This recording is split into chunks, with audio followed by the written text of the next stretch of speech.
भी रहेगा। रहेगा ना, कुछ कहीं भेजोगे तो सबसे पहले रिसर्चर और साइकोलॉजिस्ट ने इस वर्ड्स के लिए केवल इस सिचुएशन जो थी डिसलेक्सिया उसको एक्सप्लेन किया था, और फिर 1883 में रोनाल्ड ने इस टर्म को डिफाइन किया था कि डिसलेक्सिया किस तरीके से हो सकता है। डिसलेक्सिया के लिए मेनली दो फैक्टर जिम्मेदार होते हैं, पहले हेरिडिटी और एनवायरनमेंट। हेरिडिटी को बेटा हम चेंज नहीं कर सकते, लेकिन एनवायरनमेंट में हम चेंजेस ला सकते हैं।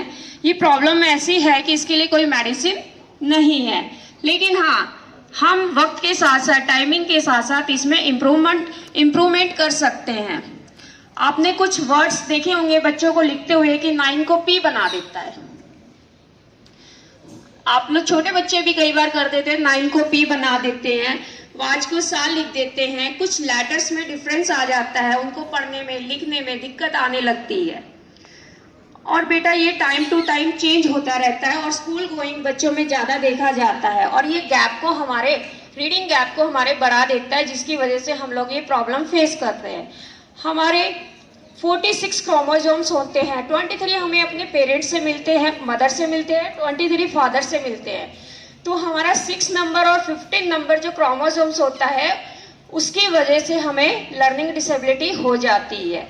हम चीज़ों को देखकर नहीं समझ पाते हैं, कई बार सुनकर नहीं समझ पाते हैं, जो हमारे वर्ड्स होते हैं हम उनको ब्रेक नहीं कर पाते हैं, साउंड सिस्टम को समझने में प्रॉब्लम होती है, विजुअल परसेप्शन को समझने में प्रॉब्लम आती है, जिसकी वजह से हमारा गैप बढ़ जाता है और हमें लर्निंग में परेशानी आती रहती है।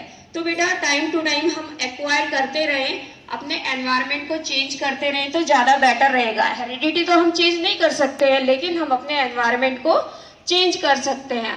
और इसके लिए बेटा कई टूल्स भी होते हैं, और कोई बुक्स में साइज बड़ा होना चाहिए। कई बार आपको स्पेनिश समझ में आ जाती है, इंग्लिश नहीं समझ आती है, क्योंकि बेटा कुछ लैंग्वेज सिंबॉलिक होती है, संस्कृत आपको समझ नहीं आती है।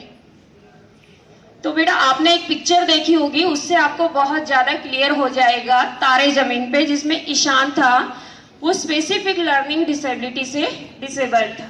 समझ आया? याद आया ईशान कौन है? और बेटा थोड़ी थोड़ी प्रॉब्लम्स हमें भी आ जाती हैं, डिसलेक्सिया की रीडिंग प्रॉब्लम है, हम ठीक से पढ़ नहीं पाते हैं, विजुअल परसेप्शन हमारा ठीक नहीं हो पाता, ऑडिटरी परसेप्शन ठीक नहीं हो पाता है। तो उसके लिए बेटा हम ध्यान से